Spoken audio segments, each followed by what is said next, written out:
My adopted daughter landed a summer internship in another state. Then she told me not to show up at the airport because her birth father would be there. I stayed home, heartbroken. But 3 days later, what happened was rather unexpected. I will tell you everything. First, let me quickly thank you for your continuous support. This means a lot to us. If you enjoy the stories we share, kindly subscribe to this channel. It will be great if you can leave a comment on which city you are watching from. We might just give you a shout out in our next story. Today's special shout out goes to William Gray from New York, USA.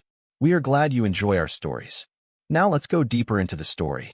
I still remember the first time I saw her, barely 6 years old, hair a tangled halo of curls, eyes too old for her tiny face.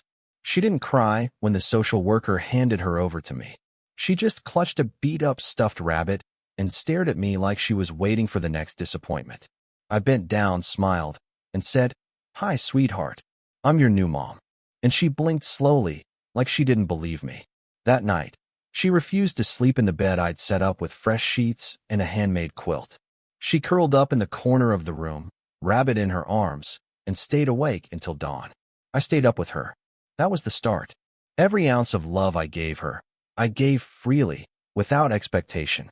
Every school drop-off, every night she crawled into my bed after a bad dream, every birthday party where I invited the whole class just so she wouldn't feel forgotten. I did it all because I was her mother, not the woman who gave birth to her. Me. Raising her wasn't easy. There were years when the trauma spoke louder than she did. Tantrums that lasted hours, therapy appointments that felt like walking through fire. But there were also sweet moments. She'd crawl into my lap, just because. She'd draw pictures of me and mommy, with hearts and glitter glue. Once, in the 3rd grade, she stood up during show and tell and said, "My mom saved me." I excused myself to the bathroom and cried quietly in a stall. I thought we had something unshakable, something that wasn't built on biology but on trust and time and all the invisible stitches of motherhood. She called me mom. Not adoptive mom, not stepmom, just mom. And I wore that name like a badge, like a title I had fought for and earned. I thought it meant something unbreakable. God, I was so wrong. When she got into that internship, some prestigious environmental research position in Oregon, I was over the moon. I told everyone I knew. Neighbors, co-workers, the barista at my favorite coffee shop. I even bought her a brand new carry-on suitcase and a folder with all her travel documents neatly organized. She laughed and rolled her eyes, but I could tell she appreciated it. Or maybe I just told myself she did. Either way, I was planning to drive her to the airport, give her a tight hug, and maybe cry a little as I watched her walk away toward her next big chapter. But 2 days before her flight, while we were folding laundry together in the living room, she said it. So casually, it nearly slipped past me. "Hey, don't worry about coming to the airport. My bio dad's gonna be there." I paused, a sock in each hand, heart thudding in my chest. "Your bio dad?" I repeated, trying to keep my voice steady. "Since when is he back in the picture?" She didn't even look up. "We've been talking for a while. I invited him to come. Figured it'd be good to spend some time together before the program starts." And then she added, as if it were the most logical thing in the world, "It'd probably be weird to have you both there, you know?" I couldn't breathe. It was like the air had turned to cement. I felt myself nodding, because what else could I do? But inside, my whole chest cracked open. Weird. I raised her. I stayed when he left. I was the one who dealt with night terrors and report cards and heartbreaks. And now I was too weird to be part of her departure? I smiled. I nodded. I told her, "Okay, sweetie. Whatever makes you comfortable." And then I went into the kitchen and gripped the counter until the tears stopped. The morning of her flight, I didn't sleep. I sat on the edge of my bed, holding my phone, watching the minutes tick by. I almost texted her, almost called, but I didn't want to be that mom, the clingy one who couldn't let go. Instead, I watched her location blip on Life 360, saw her reach the airport, saw her leave. I stared at the empty house, the suitcase-shaped dent in the carpet where her bag had been, and I felt like a ghost. She didn't call to say she landed safely, didn't send a photo. I checked her Instagram an hour later. She had already posted a story. Her and her birth father, grinning at the airport Starbucks, arms slung around each other like they'd never skipped a beat. I didn't know whether to scream or vomit. My friends tried to be kind. She's just exploring her roots, one said. Don't take it personally, said another. Easy for them to say. They didn't spend 2 decades sewing someone else's soul to their own only to be told it wasn't enough. I kept my pain to myself, smiling when people asked how she was doing. Great, I'd say. Really thriving. But inside, I felt like I'd been left behind, discarded. Not with malice, no. Just with the casual indifference that hurts worse than hate. Like I was a childhood phase she'd outgrown. And that quiet, seeping pain, it lingered. It followed me from the kitchen to the grocery store to the empty seat across from me at dinner. That's what love without reciprocation feels like. It hollows you out slowly. But I didn't say a word to her. I gave her space, kept my pride, and told myself she'd come back around. Maybe she needed to test the waters with him. Maybe she'd realize I was her real anchor, her true home. Maybe. That hope, small and humiliating, kept me from texting her that first night. I sat by my phone anyway, watched the screen light up a few times. But it was never her. Just spam emails and weather alerts. Eventually, I turned off the ringer and went to bed. But sleep didn't come. 3 days. That's how long it took before I heard from her again. And it wasn't a call. It was a notification, my bank alerting me that someone had tried to use my credit card at a hotel in Eugene. I froze. Checked the transaction. It was her city. Her name was on the attempted charge. Apparently, she needed help with her deposit. No call. No message. Just tried to use my card like I was still her invisible safety net. And in that moment, something inside me snapped. Not with anger, but with clarity. I didn't cancel the card out of spite. I canceled it because the truth had finally landed. If I wasn't good enough to be part of her life, I sure as hell wasn't good enough to fund it. The silence after I canceled that card was almost worse than the rejection at the airport. It was heavy, thicker than the walls of this house, stretching into every room like smoke after a fire. I expected an immediate call, maybe even a text, something that at least acknowledged what happened. But nothing came. Just the dull echo of a decision I made with trembling hands and a sick stomach. I didn't do it to be cruel. I did it because something inside me, the part that had been shrinking for years, finally stood up and said, enough. But that didn't stop me from feeling like I'd just burned down my own house with both of us still inside. I kept refreshing my bank app, just to be sure the charge hadn't gone through, as if some part of me still hoped it had, that I'd helped her, even after she pushed me away.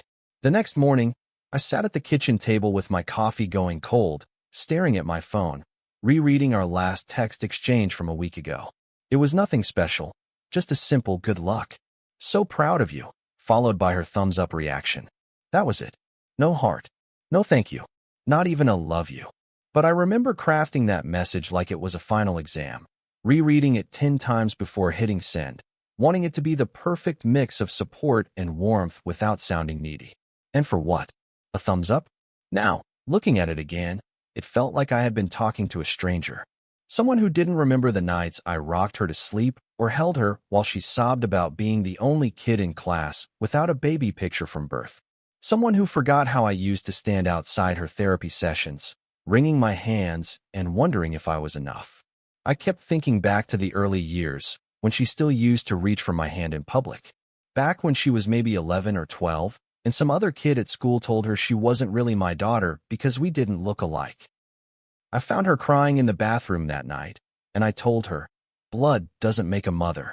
Showing up does. And she hugged me so tight I thought my ribs would crack. Back then, she believed that. We believed that. But now it felt like she was chasing something else, something shinier, more mysterious.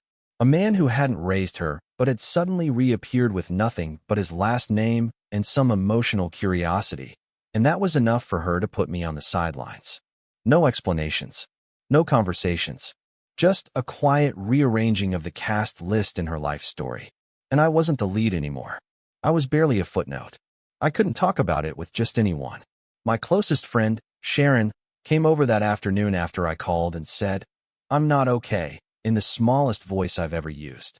She brought pastries and sympathy, sat across from me in my living room, and listened without interruption. When I told her everything, about the airport, the blocked credit card, the complete silence, she winced. "That's brutal," she said softly. "But you had every right to cancel it." You're not a bank. You're her mother, not her backup plan. I nodded, but her words didn't reach all the way in. Because deep down, I didn't want to be right. I just wanted to matter. She's 20, not 12, Sharon added gently. If she wants a relationship with her birth father, fine. But she doesn't get to sideline you and still expect access to your wallet. I appreciated her loyalty, but hearing it out loud felt like confirming the final diagnosis. This was real. I hadn't misread it.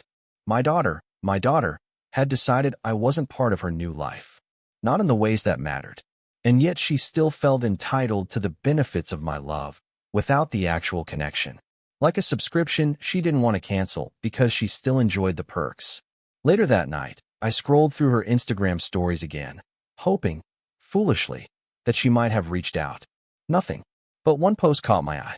It was a mirror selfie in her hotel room, with the caption, "Finally settled in. Excited for this chapter." No mention of the card. No hint of stress. Just that same curated, filtered ease. And then I saw a comment beneath it. From him. The birth father. "Proud of you, kiddo. You're gonna do great things." She responded with a heart emoji. That was when I set my phone down and walked into the bathroom, locking the door behind me. I sat on the edge of the tub and let myself cry. Really cry, for the first time in days. It wasn't just the rejection. It was the realization that she didn't even feel conflicted about it. Like I was a past chapter she had already closed. In the middle of my breakdown, my phone buzzed again. I wiped my face, half hoping it was her. Maybe an apology, even just a hey. But it wasn't. It was another fraud alert from my bank.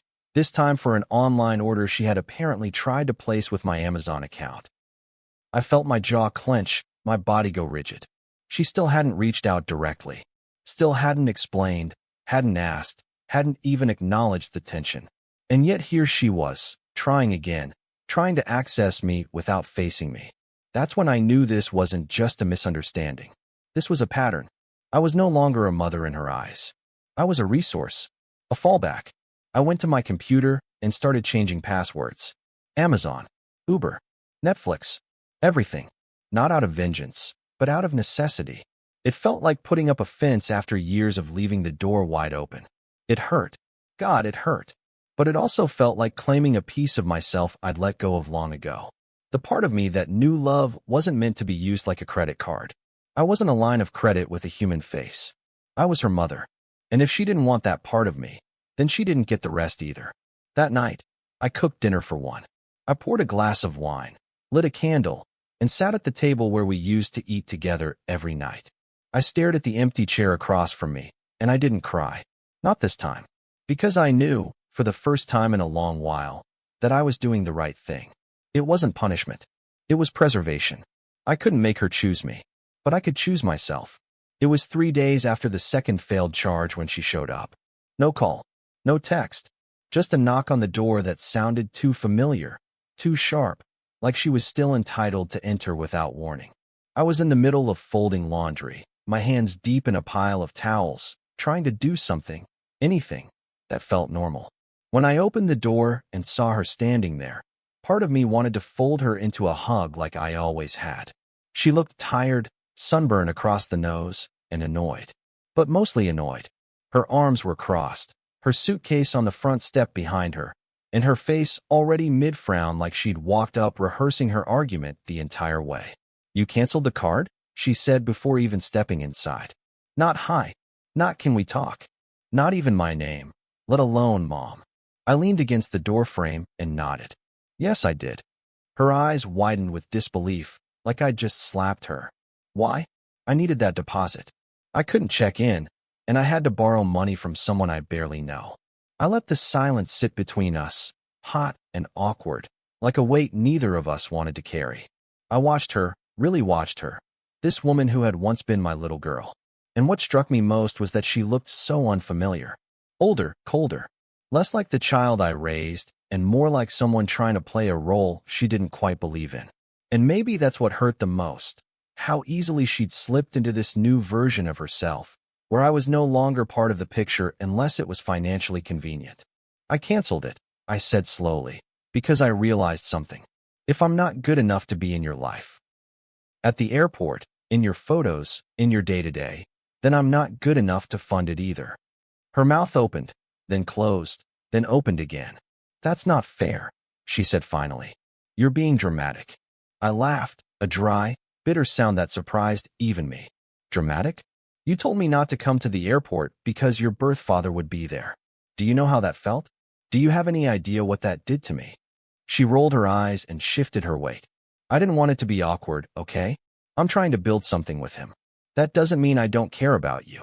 I stared at her for a moment, letting that sink in, the staggering audacity of it. Trying to build something with him doesn't require tearing me down in the process, I said. You didn't just exclude me. You didn't even give me the decency of a conversation. You made a decision about who got to be real family in that moment, and I wasn't it. She sighed, exasperated, like I was the one making this difficult. I just didn't want drama. Then maybe you shouldn't have started by lying through omission, I snapped. My voice cracked, and I hated that. Hated that even now, I couldn't keep the emotion out of my throat. You used my card without asking. You ignored me for days. And when I finally draw a line, you come back angry like I broke your heart. We stood there, staring at each other, the years stretching and fraying between us. For a moment, I saw her face shift, just a flicker of uncertainty, maybe even guilt. But she buried it quickly. You're just mad because you couldn't control everything this time, she muttered. That hit harder than I expected. Not because it was true, but because it was so far from the truth, it was laughable. Control. I repeated. Do you think this is about control? I let you walk away. I respected your decision, even when it gutted me. But respecting your autonomy doesn't mean I have to bankroll your choices. There's a difference between support and servitude, and I won't confuse the two anymore. She looked down, her jaw clenched tight, and for a second, I thought she might cry. But she didn't. Instead, she picked up her suitcase and stood a little straighter. I guess I shouldn't have come, she said. I didn't answer. I couldn't. My chest felt like it was full of shards, so much grief packed into one moment that I thought I might choke on it. But I held it in. I didn't reach for her. Didn't offer a compromise. Because that's what I always did. I bent. I softened. I gave. But this time I didn't. I stayed still, stayed silent, and watched as she turned around and walked back down the driveway, her wheels bumping over the cracks in the pavement like punctuation marks on the end of a sentence I never wanted to write. I closed the door slowly, feeling the air shift as it latched behind me. And then I sat on the bottom step of the staircase, the place I used to sit when she'd come home from school and tell me about her day. I remembered brushing glitter out of her hair after art class, tying her shoes before we left for the zoo, helping her memorize lines for the school play where she played a tree and was somehow still the star. I thought about every sacrifice I made, every sleepless night, every time I bit my tongue so she could find her own voice. And now, that voice was telling me I was replaceable. Later that night, I poured another glass of wine, something stronger than I usually drink, and sat on the porch. The wind had picked up. Autumn was starting to whisper its way through the trees, the first chill in the air a reminder that change was coming whether I was ready or not.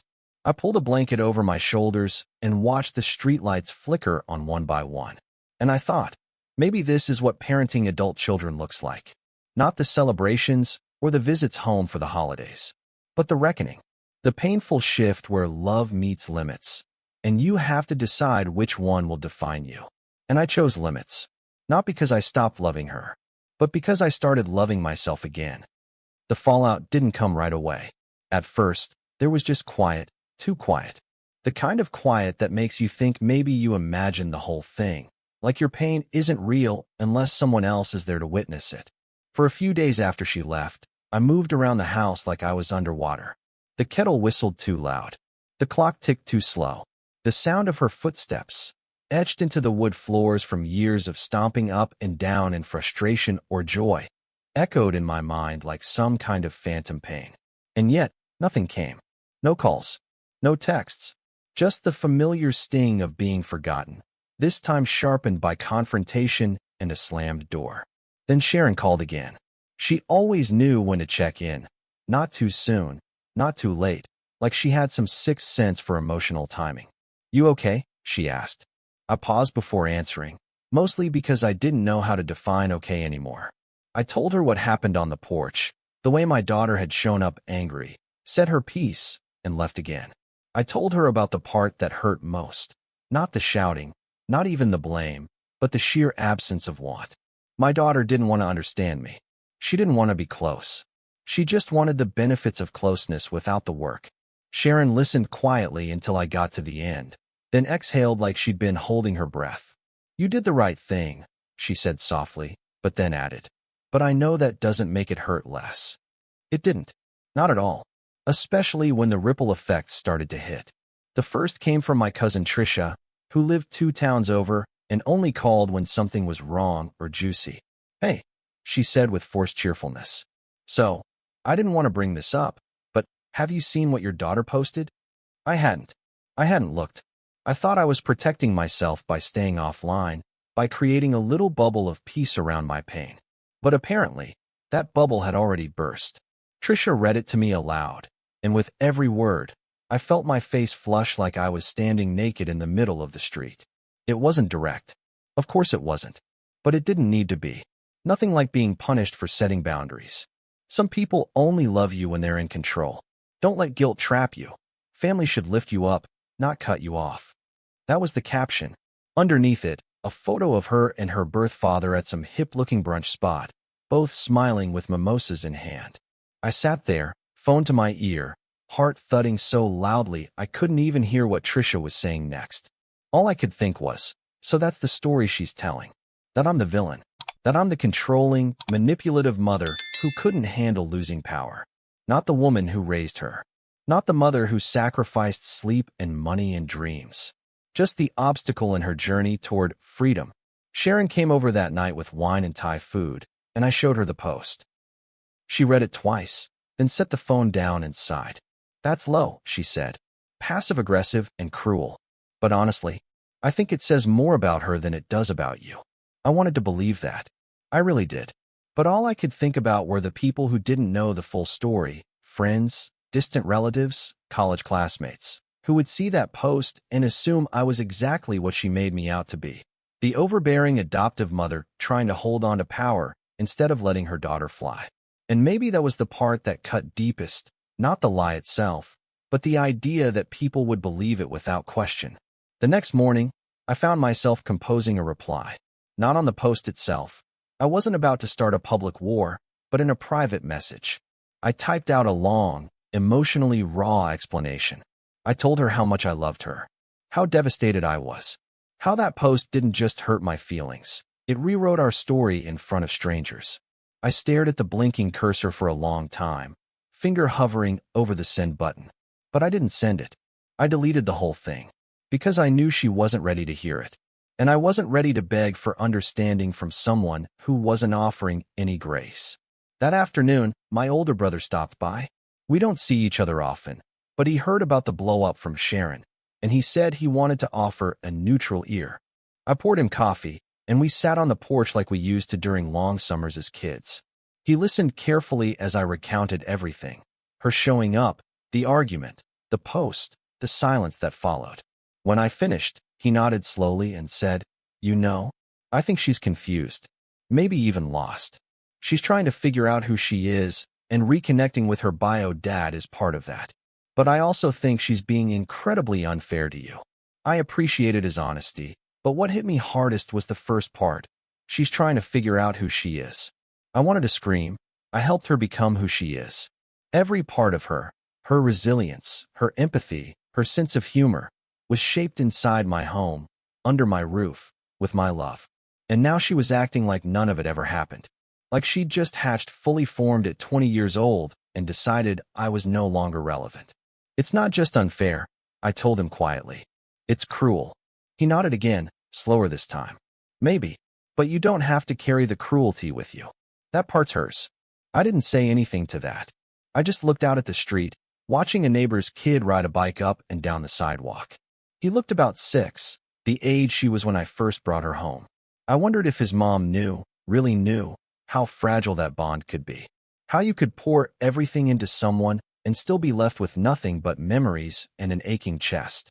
That night, I took down all the photos of her in the hallway. Not out of spite, not to erase her, but because I couldn't stand the sight of them anymore. Each one felt like a lie, like a promise broken in hindsight. I wrapped them in bubble wrap and placed them gently in a storage bin, then put it in the closet. And for the first time in weeks, I slept. Not well, not deeply, but without waking up every hour to check my phone. Progress, I supposed. Her birthday came on a Thursday that year, tucked in the middle of a week I deliberately packed with errands, meetings, and any other excuse I could find to stay busy. I'd circled the date on the calendar months earlier, out of habit more than excitement. But when the day arrived, I woke up to silence. No balloons, no frantic gift wrapping, no text reminders from the bakery about her favorite lemon chiffon cake. Just the usual dull ache in my chest and the almost oppressive weight of doing nothing. For the first time in over a decade, I hadn't sent anything. No card, no flowers, not even a text. And that decision, as simple as it was, had felt like trying to hold my hand steady over an open flame. Because even though everything inside me screamed to reach out, to bridge the gap, I didn't. I made myself a cup of coffee, sat at the kitchen table, and stared out the window like I always did. I tried not to think about the year she turned 11, and I surprised her with a scavenger hunt that led to a pair of concert tickets and matching t-shirts. Or the time she was 16 and I drove 3 hours to a specialty bookstore just to get her the first edition of her favorite novel, which I had wrapped in tissue paper with a handwritten note inside that said, "To my favorite story." I tried not to think about those things, but they showed up anyway, uninvited ghosts hovering in the corner of my mind, reminding me of every moment when love had been enough. Back then, it always had been. Back then, she looked at me like I was home. I won't lie and pretend it didn't hurt like hell. Sitting there with my phone face down on the table, resisting the urge to type out something. Anything, just to let her know I remembered. But I knew how that would go. She'd either ignore it completely or send a half-hearted thanks that would leave me feeling even emptier than silence. I'd done that dance too many times already. And this year, I needed to do something different. I needed to make peace with the possibility that she might not come back, not the way I wanted her to. And that if she did, it had to be on different terms. My terms. By noon, I'd already been bombarded with reminders of her birthday from people who meant well but didn't know the full story. A text from an old friend. "Can't believe she's 21 today? You must be so proud." A comment on an old Facebook photo I'd forgotten to archive. These two. Such a bond. I didn't respond to any of it. I just sat in the quiet, letting the weight of what the day used to mean press down on my ribs like a bench press with no spotter. I went out for lunch just to get out of the house, picked at a salad I didn't want, and smiled politely when the waitress asked if I was celebrating anything special. I told her no. That was the truth in its rawest form. There was nothing to celebrate. Not anymore. Later that evening, as the sun began to dip low and paint the sky in warm, orange streaks, I came home to find an envelope sticking out of my mailbox. It was thick, cream-colored, and had no return address. My heart stuttered, half hope, half dread, as I pulled it out and walked back into the house. I sat down on the couch, tore the flap carefully, and pulled out a folded piece of stationery. The handwriting wasn't hers. It was his. Her birth father. I knew it instantly, even though I'd never seen it before. It was too neat, too practiced, like someone trying too hard to make a good impression. The letter was short. 2 paragraphs. He wrote that he understood there had been tension between my daughter and me and that he hoped I'd give her some grace while she navigated this transitional period. He mentioned that she was doing well, that she was growing into a thoughtful, ambitious young woman, and that he was proud to know her. Then came the part that made my stomach turn. He said he was grateful for all I had done to prepare her for the world, and that sometimes stepping back can be the greatest act of love a parent can give. I folded the letter slowly, carefully, and placed it back in the envelope. Then I set it on the counter and stared at it like it might catch fire if I looked long enough. The arrogance of it. The implication that I was the one clinging, the one who needed to let go. The audacity to imply that my silence was somehow his idea of parental wisdom. It made my blood boil, but it also reminded me of something crucial. This man, this stranger with her eyes, didn't know me. He didn't know our history. He didn't know about the flu seasons I stayed up nursing her through or the college applications I helped her rewrite 10 times. He didn't know the weight of being the only parent in the room when life got hard. That night, I poured myself a glass of wine and sat on the back porch with the letter in my lap. I didn't cry. I didn't scream. I just breathed, in and out, slow and steady, because I was done explaining myself, done justifying my boundaries to people who hadn't earned the right to challenge them. I'd made peace with the silence. I'd made peace with not being the one she chose to post about or toast to or text at midnight. And in that peace, there was grief, but also strength. I knew who I was. I knew what I'd given. And that had to be enough. Just before bed, my phone lit up with a text. It was from her. No apology. No, I miss you. Just 3 words. Hope you're okay. I stared at it for a long time. My thumb hovered over the screen. I considered every possible response. But in the end, I typed something simple. Something that didn't invite more pain, but didn't bend to it either. I am. I hope you are too. Then I put the phone down, turned off the lamp, and went to bed. The season began to shift not long after that final message. The leaves outside my window turned from their stubborn summer green to crisp ochres and reds, as if the world itself was shedding what no longer served it. I found myself drawn to the quiet more than ever, not the empty, echoing silence that used to haunt me, but the kind that offered space to breathe. I had stopped checking her social media by then, stopped expecting calls, stopped watching the door every time a car slowed in front of the house. I wasn't angry anymore. I wasn't even hurt in the way I had been before. Something inside me had settled, like a house after a storm. The windows were cracked, the roof needed repairs, but the foundation, my foundation, was still standing. And maybe, just maybe, stronger than before. Somewhere in the middle of October, I decided to take a trip. Nothing extravagant, just a few days upstate at a quiet bed and breakfast by the lake. I told no one. I packed light. Just books, comfortable clothes, and a journal I hadn't dared to write in for over a year. The drive was long but freeing, the kind of stretch of road where your thoughts drift in and out like radio static. I thought about the version of myself that used to orbit around her schedule. The woman who canceled vacations, rearranged work meetings, and woke up early on weekends just to catch 5 minutes of shared time. That woman had loved deeply, still did, but she had forgotten what it felt like to exist for herself. This trip, however simple, was my way of remembering. Each morning by the lake, I sat wrapped in a blanket with coffee warming my hands, watching the sun rise like it had something to prove. There was something sacred about that silence, the kind that doesn't beg to be filled. I wrote for the first time in ages. Not about her, not about the heartbreak, but about who I was becoming. I wrote about resilience, about boundaries, about the terrifying, beautiful possibility that loving someone might mean letting go, not because you stop caring, but because you finally start caring about yourself. I didn't know if she would ever understand the choices I'd made. But for the first time, I wasn't writing in hopes that she would. I was writing just for me. On the last morning of my trip, I took a walk along the lake's edge. The air was sharp, but not cruel, the kind of cold that woke you up rather than chased you away.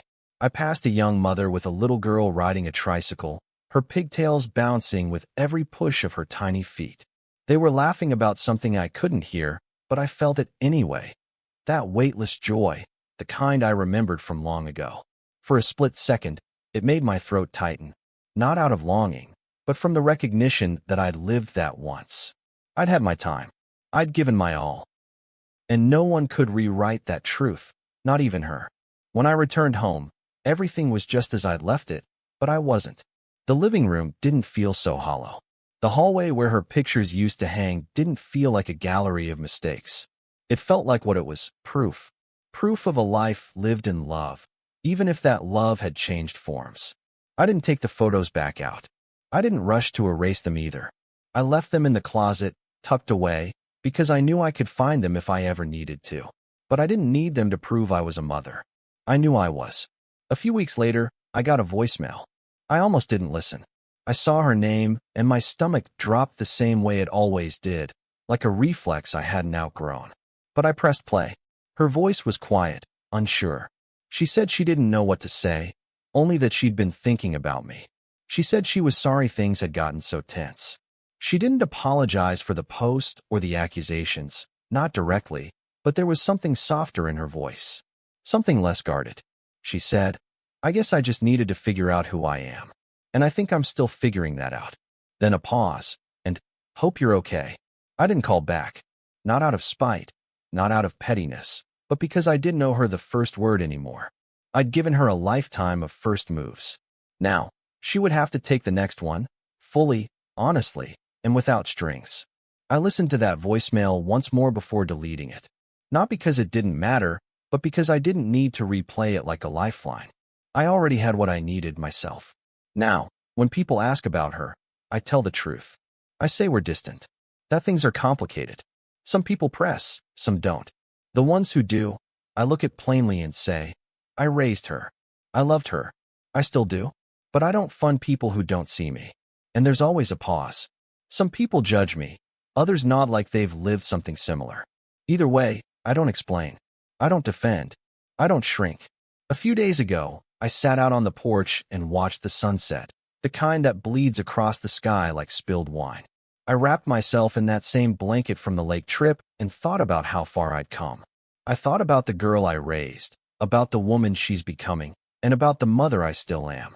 I whispered into the dusk, "She knows where to find me, when she's ready." And I meant it. But until then, I'll be here. Whole, grounded, loving from a distance, and at peace. If you've ever had to draw a line with someone you raised, loved, or sacrificed everything for, only to be treated like an afterthought, you're not alone. It takes real strength to say, no more, especially when your heart still remembers who they used to be. But love without respect isn't love, it's obligation. And sometimes, choosing yourself is the most powerful act of love you can give. If this story resonated with you, like the video, share it with someone who needs to hear it, and subscribe for more stories that speak to the heart and honor your boundaries. See you soon in the next story.